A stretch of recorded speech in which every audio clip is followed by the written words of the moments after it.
네, 그런가 하면 존 더럼 특검이 예. 이른바 러시아 게이트 관련 FBI 수사 내용을 조사하면서 그 이고 단첸코에 대해서 네. 위증 혐의로 기소를 했었는데 이고 단첸코에 대해서는 무죄 판결이 내려졌죠. 네, 그렇습니다. 존 더럼 특검은 그 FBI가 트럼프 전 대통령 러시아 내통설 수사를 착수한 그 경위에 대해서 조사를 해온 그 인물입니다. 지금까지 하고 있는데요. 지난해 그래서 러시아 에이전트 이고 단첸코를 기소했어요.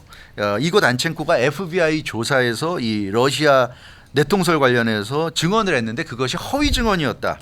이렇게 그 판단을 하고 러시아 내통설 FBI의 수사를 왜곡시켰다는 그런 혐의로 기소를 한 겁니다. 그래서 존 더럼 특검은 모두 그 4건의 혐의로 워싱턴 DC 연방지방법원에 기소했는데 이 4건 모두 무죄 판결이 이번에 내려졌습니다. 워싱턴 DC 연방지방법원 배심원단은 그 존 더럼 특검에 기소한 4건에 대해서 모두 무죄 판결을 내린 이유로 특검이 혐의에 대해서 구체적인 증거를 제시하지 못했다. 이런 결론을 내리면서 결국 이고 단첸코에 대해서 무죄 판결을 내렸습니다.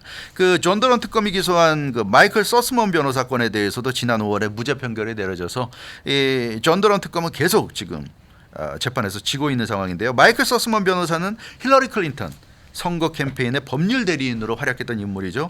존 더럼 특검이 그 힐러리 클린턴 캠페인의 법률 대리인을 또 기소한 이유도 마찬가지입니다. FBI 조사에서 거짓 진술했다. 거짓 진술했다는 혐의로 기소했는데 역시 증거 불충분 똑같습니다. 증거 불충분을 이유로 무죄가 판결이 됐습니다. 근데 존 더럼인가 이 특검의 활약은 별로 그렇게 언론에선 취급이 되지 않았던 것 같은 느낌이 그렇죠. 들어요. 우리는 이제 기자고 하니까 찾아보지만 일반인들은 사실 존 더럼 특검이 있는지도 잘 모를 거예요. 그렇죠. 예, 네. 지금 말씀하신 대로인데 지난 2019년에 특검으로 임명이 됐어요. 2019년 5월 당시 그 윌리엄 바 법무부 장관에 의해서 특검에 임명됐고요. 이 윌리엄 바 법무부 장관은 그 기억하시겠지만 트럼프 대통령이 2016 대선에서 승리해서 대통령이 되고 2017년 1월에 취임해서 대통령이 됐는데 사실 취임하는 순간부터 FBI가 러시아 내통설을 이제 가지고 수사에 들어가면서 트럼프 대통령은 어떻게 보면 재임 기간 내내 러시아 내통설에 휘말렸습니다. 그래서 윌리엄 바 법무부 장관이 이 존 더럼 특검을 임명해서 FBI의 당시 그 트럼프 대통령과 러시아 내통설 이 수사에 문제가 없었는지를 살펴보라고 특검을 임명했던 거예요. 그래서 이 윌리엄 바 법무부 장관은 당시 그 FBI가 순수하게 의혹에 대한 수사를 한 것이 아니라 정치를 했다고 의심하고 그 부분을 살펴보라고 특검을 임명을 했습니다. 왜냐하면 트럼프 대통령이 FBI가 그 러시아 내통설 수사를 취임할 때부터 시작을 했기 때문에 결국 임기 시작부터 집중 공격을 받으면서 제대로 일을 할 수 없었던 거죠. 그 부분에 대해서 윌리엄 바 법무부 장관은 기득권 세력이 트럼프 대통령 임기 시작 때부터 타격을 주려고 계획적으로 이런 좀 음모론을 퍼뜨리면서 FBI를 활용했던 건 아닌가 이런 부분에 의구심을 제기했고 여기에 대해서 이제 존 더럼 특검을 임명을 했던 겁니다. 그런데 주류 언론들이 거의 대부분 뭐 아시겠지만 다 반 트럼프였기 때문에 존 더럼 특검 활동에 대해서는 거의 보도하지 않았고요. 보도하더라도 존 더럼 특검 활동에 대한 부정적 내용 일색이다 보니까 우리가 이 존 더럼 특검은 거의 잊혀진 존재처럼 여겨져 왔는데 이번에 또 패소 판결을 받으면서 다시 한번 또 우리가 되새기게 됐습니다. 네, 그러니까 벌써 3년 5개월여 기간이 지난 건데 그렇죠. 결국 기소한 인물들이 모두 무죄 판결을 받으면서 이 존 더럼 특검 유명무실해진 느낌입니다. 그렇습니다. 존 더럼 특검은 독립적으로 활동했지만 누구의 지원도 받지 못했습니다. 그나마 이 특검으로 임명되고 나서 정권이 바뀌었잖아요.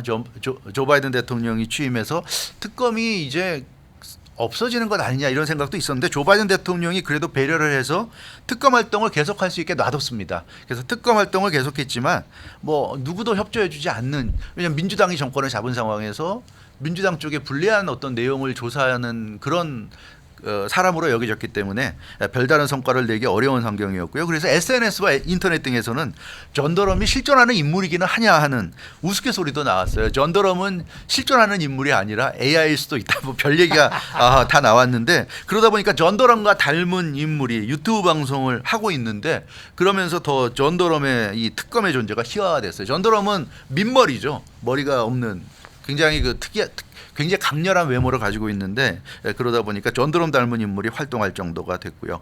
그 트럼프 전 대통령에 대해서는 수많은 언론 보도가 나왔고 FBI를 비롯해서 많은 조사가 이루어졌습니다. 반면 힐러리 2016년 민주당 대선 후보 또 당시 민주당 행태에 대해서는 언론들이 거의 보도하지 않고 침묵을 지켰고요. 그래서 존 드럼 특검 활동이 어떻게 보면 거의 유일하게 그 당시 민주당에 대한 의혹, 힐러리 캠프에 대한 의혹을 좀 살펴볼 수 있는 유일한 기회였지만 역시 역부족으로 끝나가고 있는 상황인 것 같습니다. 그래서 일각에서는 뭐 존 드럼 특검이 딥스테이트, 그러니까 또 국가 내에 존재하는 특별한 그런 좀 이 권력 핵심들에 의해서 막혀가지고 어쩔 수 없는 상황이 아니냐는 얘기까지 나오고 있는데, 아무튼 스티브 배넌에 대한 판결, 또 존 드럼 특검의 재판에 대한 판결이 비슷할 때 나왔기 때문에 이렇게 관심이 모아지고 있는 그런 상황인데요. 네, 그렇습니다. 네.